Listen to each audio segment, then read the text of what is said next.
오늘은 믿음에 대해서 좀 그 주제를 가지고 말씀을 전하려고 합니다. 성경에 주제가 여러 가지가 있는데요. 믿음이라는 측면으로 성경을 딱 두 가지로 나누면 큰 주제 두 가지는 하나는 은혜고 하나는 믿음입니다. 하나는 하나님이 무엇을 하셨는가? 은혜죠. 또 하나는 그 하나님이 하신 일에 인간이 어떻게 반응할 것인가? 이게 바로 믿음입니다. 그래서 성경은 은혜와 믿음이 두 가지로 나눌 수가 있어요. 요한복음을 우리가 읽고 있지만 이 요한복음을 기록한 목적도 구원을 받으라는 것입니다. 믿어서 구원을 받으라는 거예요. 요한복음 20장 31절 말씀 우리 같이 한번 읽어보겠습니다. 시작. 오직 이것을 기록함은 너희로 예수께서 하나님의 아들 그리스도이심을 믿게 하려는 함이요 또 너희로 믿고 그 이름을 힘입어 생명을 얻게 하려 함이니라. 자, 그러니까 여러분 수많은 기적들을 예수님, 특별히 이 11장에서 우리가 봤던 죽은 나사로를 주님이 살리신 이 엄청난 기적을 보여주신 이유가 무엇입니까? 그냥 뭐 죽은 사람이 살아났구나, 예수님이 그런 분이구나, 머리로 알고 그치라는 것이 아니라 부활이요 생명이 되시는 예수님을 믿어서 부활이요 생명이 되신 그 생명력을 누리며 살아가라는 거예요. 믿음으로 경험하며 살아가라고 우리에게 이 기적을 보여주신 것입니다. 그래서 주님은 이 기적을 보여주신 다음에 믿으라고 명령하시고 그들을 믿음으로 초청하고 계세요. 자, 36절을 보세요. 너희에게 아직 빛이 있을 동안에 빛을 믿으라. 그리하면 빛의 아들이 되리라. 자, 여기선 빛은 예수님을 말하는 것입니다. 기회가 늘 있는 것이 아니다. 너희에게 기회가 없어진다. 믿을 기회가 없을 때가 있다. 그러니까 빛이 있는 동안에, 내가 너희에게 빛으로 있는 동안에 믿어서 빛의 자녀가 되라. 믿으라 라고 이렇게 말씀하는 거예요. 자, 그런데 안타까운 사실은 무엇입니까? 이렇게 대단한 기적을 주님이 행하시고 믿으라고 말씀하시는데 굉장히 많은 사람들이 믿지 않았다라는 거예요. 자, 37절 말씀을 보세요. 이렇게 많은 표적을 그들 앞에서 행하셨으나 그를 믿지 아니하니. 믿지 않았다는 것입니다. 참 의아하죠. 그래서 이 요한 사도가 지금 무슨 그 구약의 말씀을 인용하고 있냐면 이사야 말씀을 인용하고 있어요. 이사야가 지금 이 요한복음을 기록하던 당시보다 수백 년에 먼저 있었던 사람입니다. 구약 시대죠. 이사야 선지자가 하나님의 놀라운 환상을 봤어요. 이스라엘 백성들이 하나님의 백성이 되었다고 하고 하나님 백성이라고 자기들은 율법이 있다고 자랑은 하는데 실상은 그들이 우상을 섬기고 있는 모습을 보면서 하나님이 이사야 환상 가운데 나타나서 답답해 하시면서 누가 나를 대신해서 가서 저들에게 말씀을 좀 전하겠느냐? 그때 이사야가 뭐라고 합니까? 주님, 나를 보내십시오. 내가 여기 있습니다. 그런데 곧 닥칠 현실은 무엇입니까? 믿지 않았다라는 거예요. 주님, 누가 도대체 믿었습니까? 아무도 믿지 않습니다. 라고 이사야가 너무 안타까워서 그렇게 고백을 하는데 오늘 요한복음을 기록한 요한 사도가 뭐라고 얘기합니까? 이사야가 그렇게 기록한 것은 자기 시대뿐만 아니라 이제 수백 년 후에 메시아가 오셔서, 그리스도가 오셔서 인류를 위해서 놀라운 기적을 베풀어 주시고 구원의 은혜를 베풀어 주시는데 여전히 사람들은 믿지 않았다. 하나님을 안다고 하는 유대인들은 믿지 않았다라는 거예요. 그래서 이사야가 본 것은 그 시대뿐만 아니라 예수님의 시대를 미리 보고 예언한 것이라는 겁니다. 사람들이 믿지 않을 것이다. 여러분, 그러면 우리에게 한번 적용을 해봅시다. 이 말씀을 요한 사도가 이사야를 기록하고 또 그 시대에, 예수님 당시의 시대에 사람들이 믿지 않는 그것을 알고 이 성경을 지금 기록한 이유는 무엇입니까? 우리에게 도전하는 거예요. 똑같다는 겁니다. 우리의 시대도 똑같다라는 거예요. 그렇게 말씀이 흔하고 성경을 몇 권씩이나 가지고 있고 하나님에 대해서 들어서 많은 것을 알고 있는지는 모르겠지만 실제로 믿지 않는 사람들이 너무나 많다라는 거예요.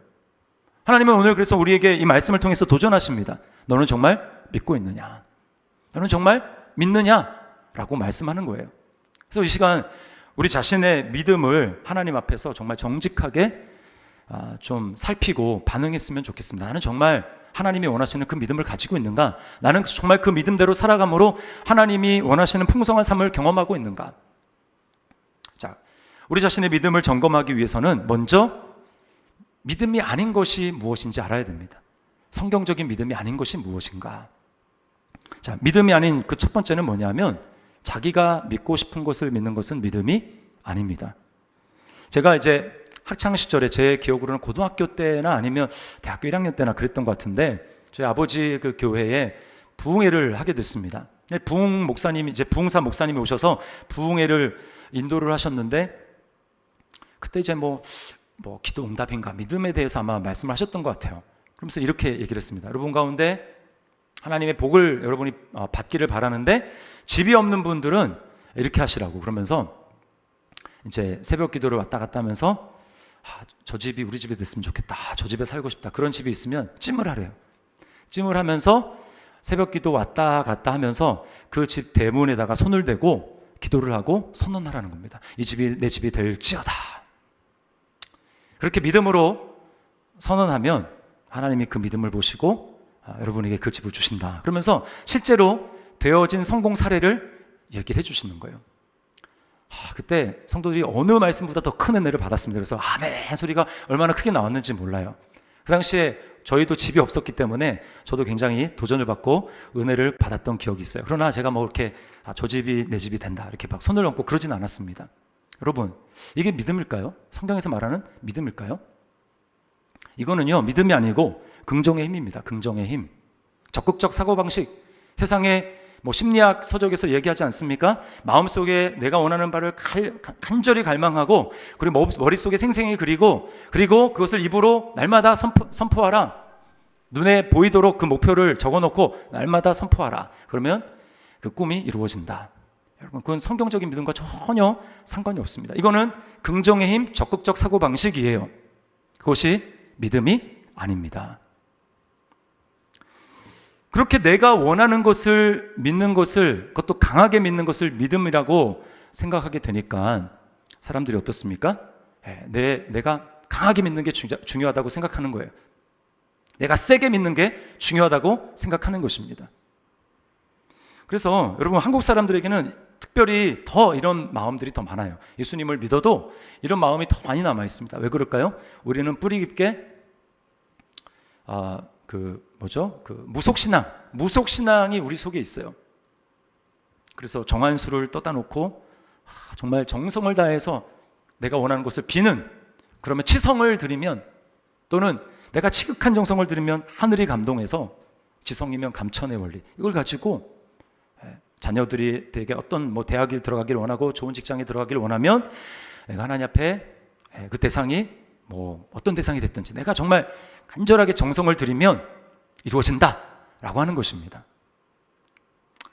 여러분, 우리가 정성을 얼마나 많이 들였느냐에 따라 가지고 결과가 좌우된다면 우리 정성으로 하나님을 움직일 수 있다라는 결론이 되는 거예요. 우리의 정성으로 하나님까지도 내가 마음대로 조정하고 움직일 수 있다. 그러면 여러분, 하나님의 능력이 더 중요합니까? 우리 정성이 더 중요합니까? 우리 정성이 더 중요한 겁니다. 그러면 그것을 통해서 하나님께 영광을 돌리기보다는 나의 정성을 자랑하게 됩니다. 내가 이렇게 정성을 쏟았다, 이것을 자랑하게 되는 거예요. 그런 삶을 통해서는 하나님이 절대로 영광을 받으실 수가 없습니다. 그러므로 여러분, 믿음이 자기 열심이 될 수가 없는 거예요. 보통 믿음이 좋다라고 하면 여러분은 어떤 경우를 떠올리십니까? 믿음이 좋다.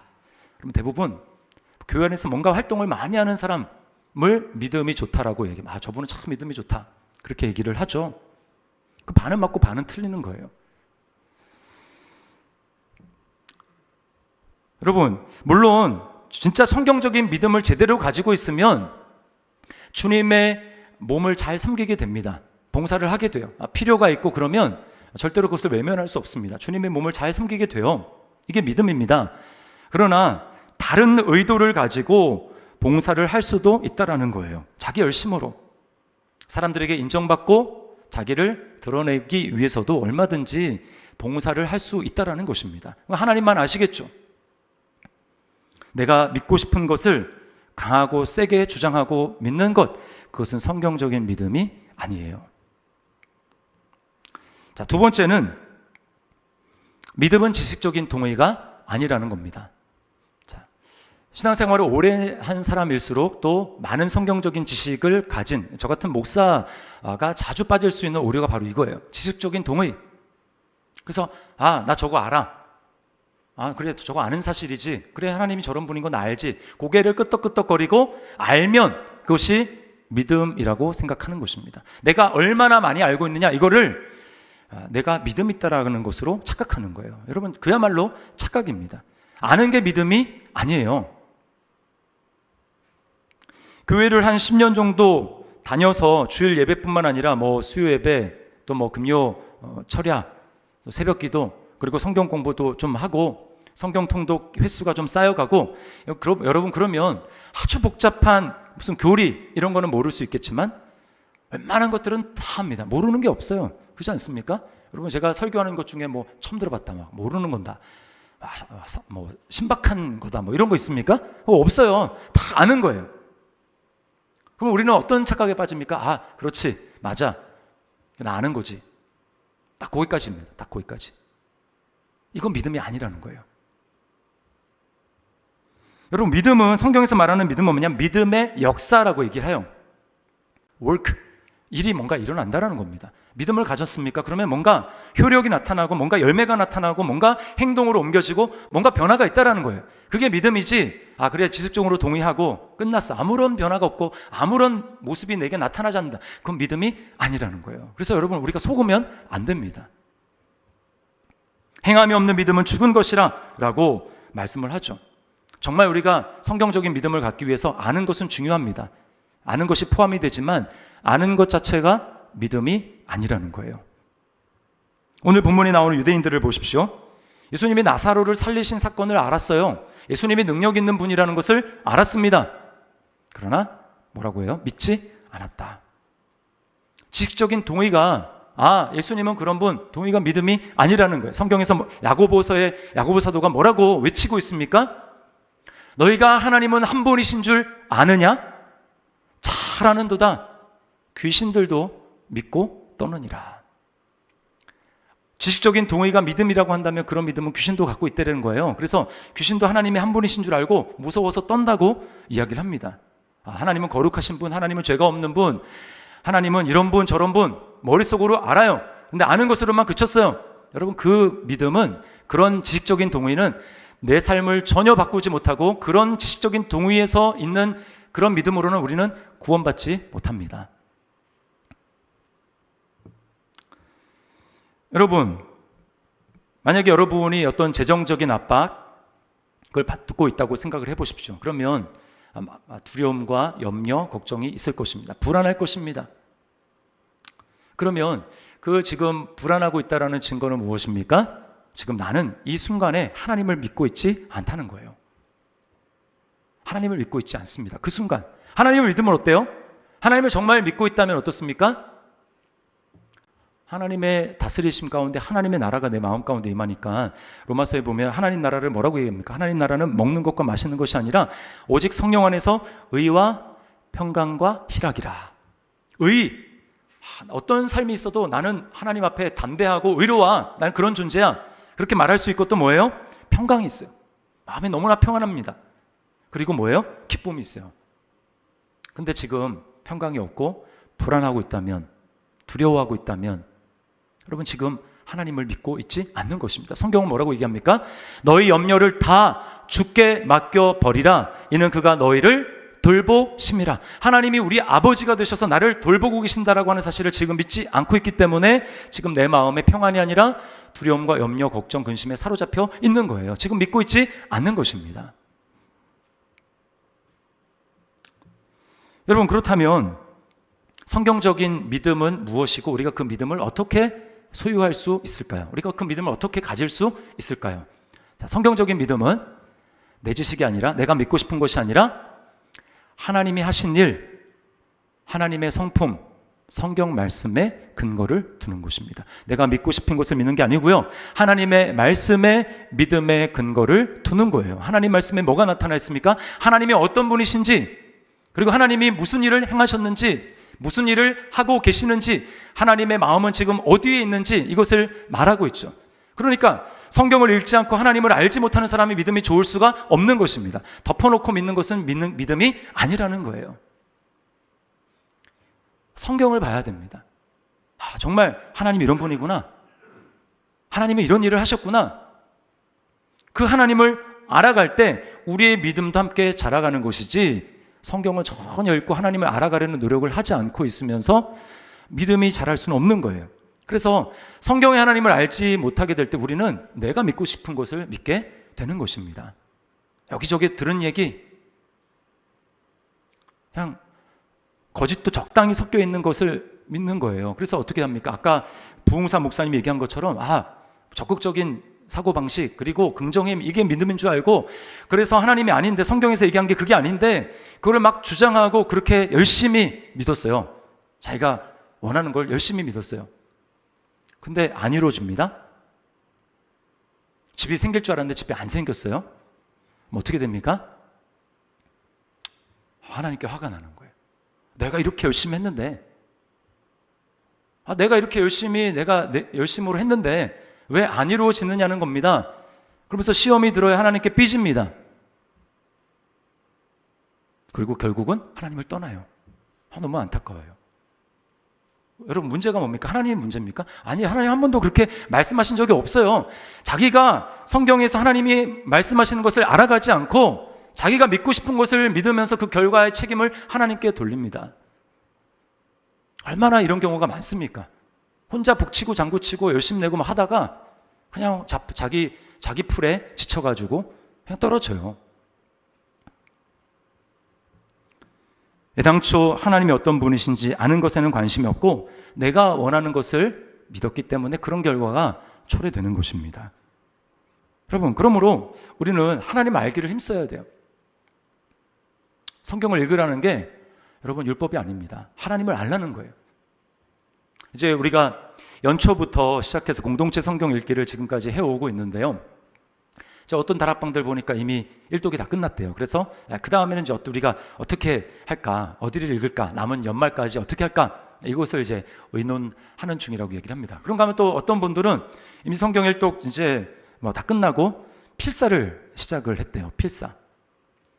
정말 정성 들여 한자 한자를 말씀을 적으면서 전에는 그냥 읽을 때는 또 눈으로 들어오지 않았던 것을 집중해서 쓰다 보니까 하나님이 이런 분이셨구나, 내가 하나님에 대해서 이렇게 잘못 알고 있었구나, 이런 놀라운 분이시구나, 하나님 나에게 이런 은혜를 주셨구나, 정말 너무나 감사하다, 이런 마음을 가지고 감격하고 새로운 하나님을 경험하게 되었다고 이야기하는 분들을 제가 듣습니다. 여러분, 당부드릴 것은 오늘 읽어야 될 할당량을 채우기 위해서 그냥 대충 숙제하듯이 해치우지 말라는 거예요. 정말 간절한 마음을 가지고 하나님을 알기를 원하는 마음으로, 하나님이 어떤 분이신지, 하나님 나에게 무슨 일을 하셨는지, 나를 위해 무슨 일을 하셨는지 정말 알기를 원하는 마음으로 하나님의 말씀을 여러분 읽어보십시오. 그럴 때 우리 마음에 진정한 믿음이 자라나는 거예요. 자, 로마서 10장 17절 말씀 우리 함께 읽겠습니다. 시작. 그러므로 믿음은 들음에서 나며 들음은 그리스도의 말씀으로 말미암았느니라. 자, 여러분 자신이 믿고 싶은 것을 믿고 있습니까? 아니면 성경을 통해서 하나님이 말씀하신 것을 믿고 있습니까? 자, 두 번째는 성경적인 믿음은 하나님의 말씀에 전인격적으로 반응해야 한다라는 거예요. 자, 저를 따라 하십시오. 전인격적으로 반응하자. 중요한 건 전인격적으로 반응하는 것입니다. 내가 믿고 싶은 것을 세게 믿는 게 아니라 하나님의 말씀에 내가 전인격적으로 반응하는 거예요. 이게 믿음입니다. 믿음이 자랑이 될 수 없는 이유가 여기 있어요. 여러분, 하나님의 말씀에 반응하는 것이니까 먼저 뭐가 있었어요? 말씀이 있었죠. 하나님이 입을 열어서 말씀하셨습니다. 그 말씀은 우리에게 먼저 찾아오시는 하나님의 은혜예요.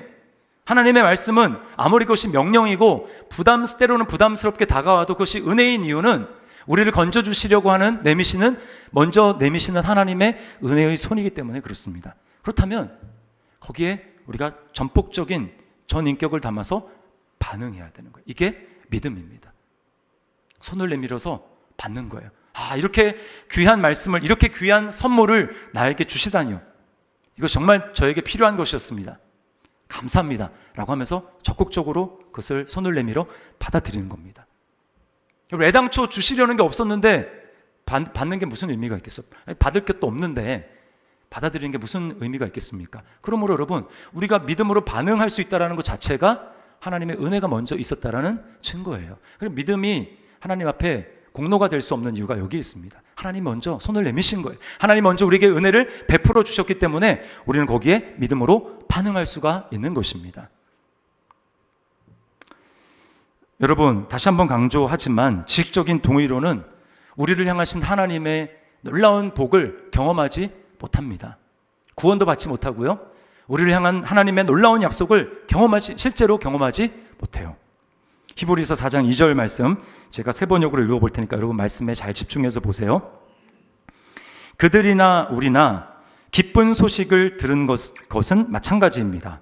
그런데 들은 그 말씀이 그들에게는 아무런 유익이 되지 못하였습니다. 과거에 멸망했던 그런 믿음의 선조들 얘기를 하는 겁니다. 똑같이 들었다는 거예요, 말씀을. 그러나 들은 그 말씀이 그들에게 아무런 유익이 되지 못하였습니다. 왜요? 그들은 그 말씀을 듣고서도 그것을 믿음과 결부시키지 않았기 때문입니다. 자, 믿음과 결부시키지 않았기 때문에 들은 말씀이 그들에게 아무런 유익이 되지 못했다라고 하는 겁니다. 여러분, 여기 믿음과 결부시킨다라고 하는 뜻이 뭐냐? 그것이 바로 말씀에 내가 전인격적으로 적극적으로 반응하는 것을 말하는 거예요. 여러분, 우리는 이 믿음에 대해서 다시 한번 정말 진지하게 고민하고 생각할 필요가 있습니다. 믿음을 굉장히 수동적인 것으로 오해하시는 분이 있어요. 예를 들어서 하나님이 나에게 내 마음을 움직여주지 않고 내 마음이 지금 감정이 그런 상태가 아닌데 내가 어떻게 이렇게 믿음의 행동을 할 수 있겠느냐고. 하나님이 내 마음을 움직여주시고 하나님이 내 마음의 감정을 뭔가 하고 싶은 그런 마음이 들어야 하는 것 아니겠느냐 라고 생각을 하고, 그런 마음이 들고 그런 감정이 들 때까지 이제 어떻게든 하나님이 해보시라고, 그러면서 굉장히 수동적인 상태로 있는 분들이 있습니다. 여러분, 이건 믿음을 잘못 이해해서 그런 거예요. 믿음은 적극적인 반응입니다, 하나님에 대해서. 왜 그렇게 하느냐? 믿음을 감정이랑 혼동해서 그래요. 믿음은 바른 진리의 말씀을 내가 바르게 믿을 때 우리에게는 바른 감정이 찾아옵니다. 그런데 감정 상태를 가지고 내가 하느냐 안 하느냐 결정하는 것, 그래서 신앙생활을 감정이 이끄는 대로 가는 것, 이것은 매우 위험한 거예요. 하나님의 말씀은 진리입니다. 여러분 믿습니까? 네. 이 진리인 말씀에 내가 전인격적인 믿음으로 화답하고 그렇게 내 마음을 실어서 반응하게 될 때 나에게 하나님이 그런 감정을 주세요. 그런데 내가 그런 감정이 없으니까 하나님, 그런 감정이 들 때까지 저를 어떻게 좀 해보십시오. 제 마음이 그런 마음이 아닌데, 저에게 그런 마음이 없는데 어떻게 그렇게 합니까? 이것은 지금 거꾸로 가는 겁니다, 신앙생활을. 감정이 얼마나 자주 바뀝니까? 감정에 따라서 신앙생활을 하는 분들은 사단의 노름에 놀아나기가 딱 쉬워요. 감정이 하루에도 얼마나 자주 바뀝니까? 수십 번씩. 기분이 좋았다가도 거울을 딱 보는 순간 어제보다 주름살이 좀 늘어난 것 같고 피부가 안 좋아진 것 같고 흰머리가 늘어난 거 딱 보는 순간 별로 갑자기 좀 기분이 우울해져. 내가 늙어가는구나. 그러다가도 맛있는 음식을 먹거나 뭔가 좀 단 게 들어가면 갑자기 기분이 좋아집니다.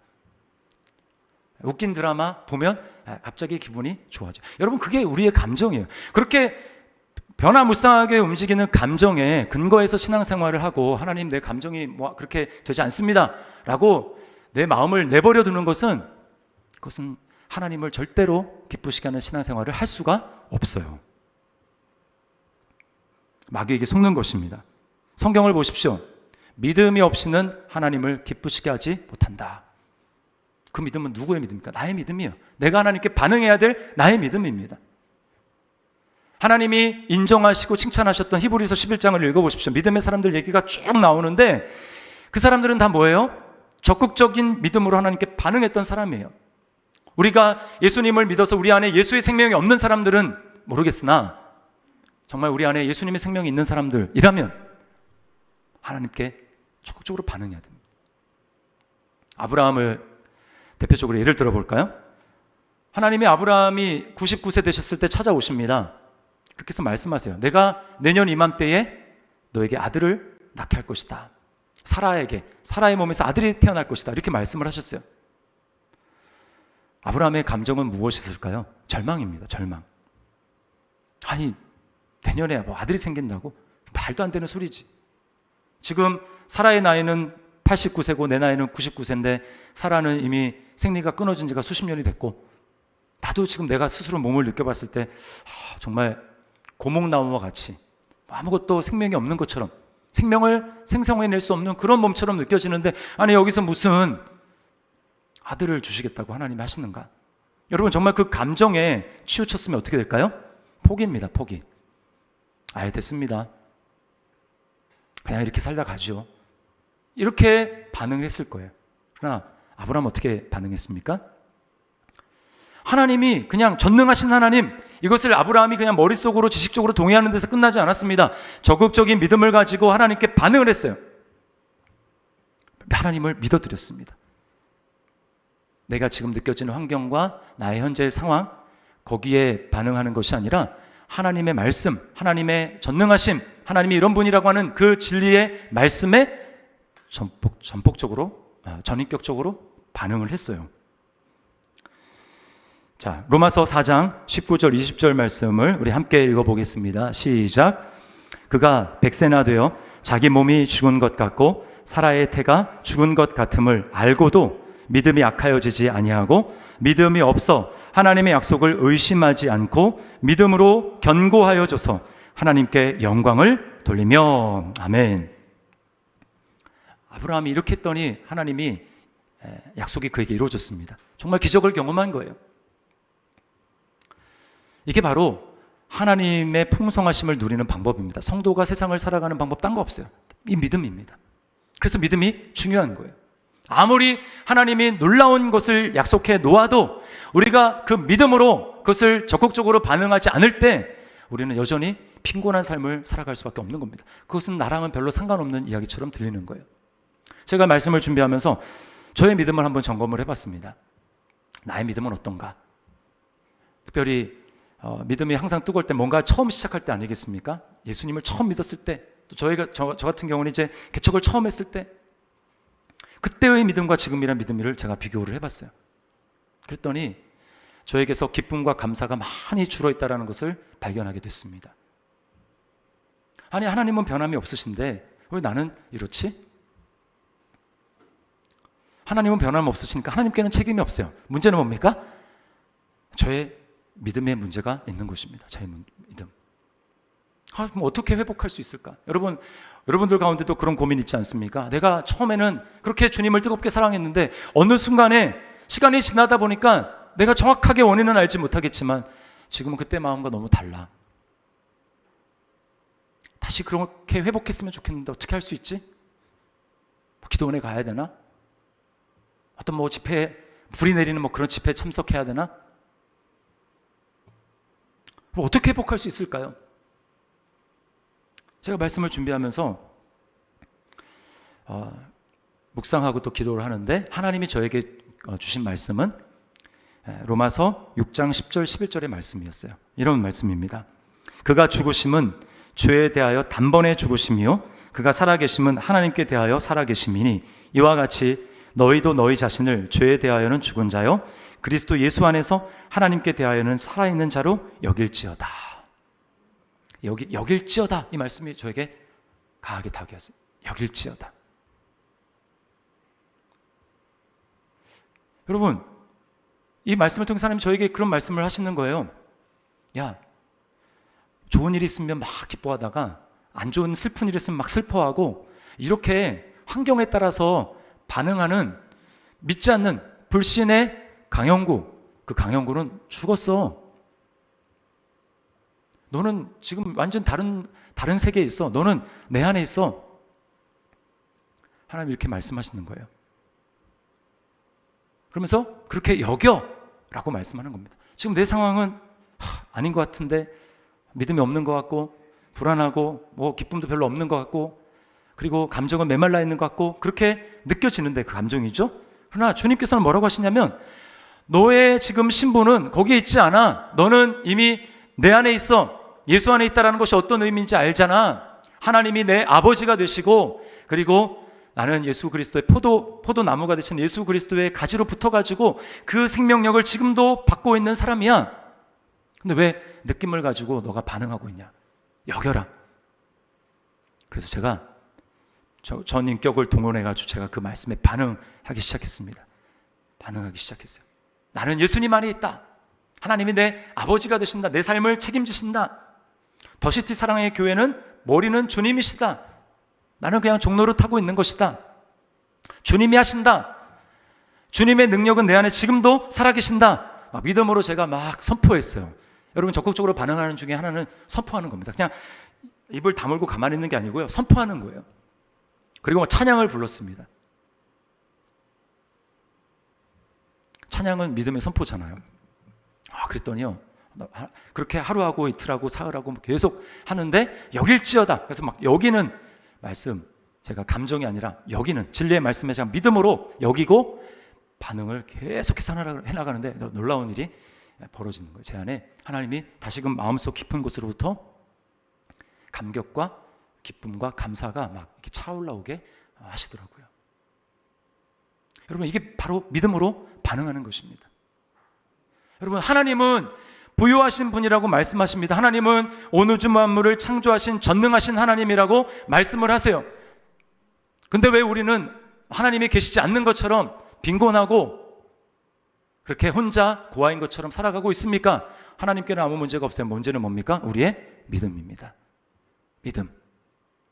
여러분, 여러분이 믿고 싶은 대로 믿지 마시고 성경에 하나님을 있는 그대로 말씀대로 믿으시기를 바랍니다.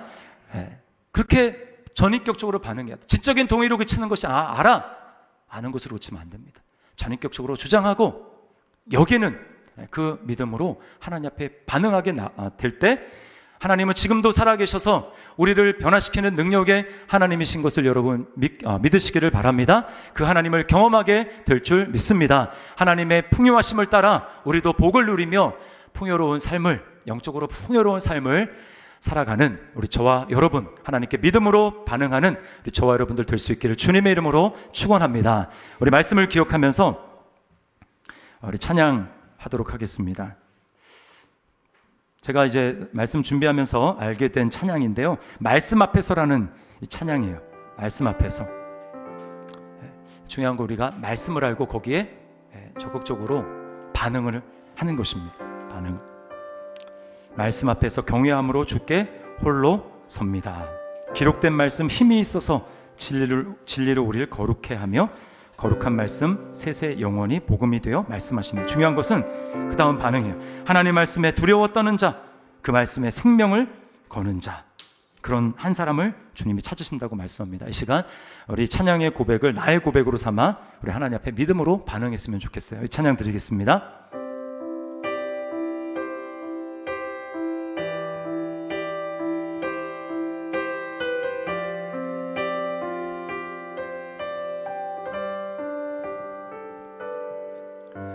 말씀 앞에서 경외함으로 주께 홀로 섭니다. 생명의 말씀 읽고 순종해 주를 예배. 다시 한번 고백합니다. 말씀 앞에서 경외함으로 주께 홀로 섭니다. 생명의 말씀 읽고 순종해 주를 예배합니다. 기록된 말씀 힘이 있어서, 기록된 말씀 힘이 있어서 진리로 우릴 거룩해 하며, 거룩한 말씀 세세 영원히 복음이 되어 말씀하시네. 하나님 말씀에 두려워 떠는 자, 그 말씀에 생명을 거는 자, 한 사람 찾으시는 주님의 약속을 믿어. 하나님 말씀에 운명을 거는 자, 순종하며 주 따라가는 자, 영원한 하나님 나라 이뤄갈 주의 교회여 일어나라. 하나님 말씀에 두려워 떠는 자, 그 말씀에 생명을 거는 한 사람 찾으시는 주님의 약속을 믿어. 하나님 말씀에 운명을 거는 자, 순종하며 주 따라가는 자, 영원한 하나님 나라 이뤄갈 주의 교회여 일어나. 다시 한번 하나님 말씀에 두려웠던 그 말씀에 생명을 걸겠습니다. 그 말씀에 생명을 거는 자, 한 사람 찾으시는 주님의 약속을 믿어. 하나님 말씀에 운명 제 전인격을 걸며 주님 따라가기를 원합니다. 순종하며 주 따라가는 자, 영원한 하나님 나라 이뤄갈 주의 교회여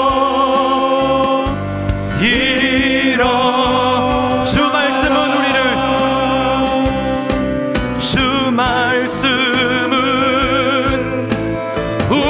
우리를 구원에 이르는 지혜이니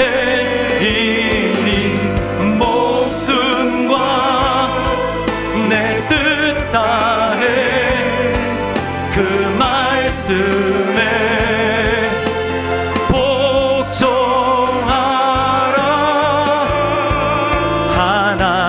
말씀에 두려워 떠는 자, 그 말씀에 생명을 거는 자, 한 사람 찾으시는 주님의 약속을 믿어. 하나님 말씀에 운명을 거는 자, 순종하며 주 따라가는 자, 영원한 하나님 나라 이뤄갈 주의 교회여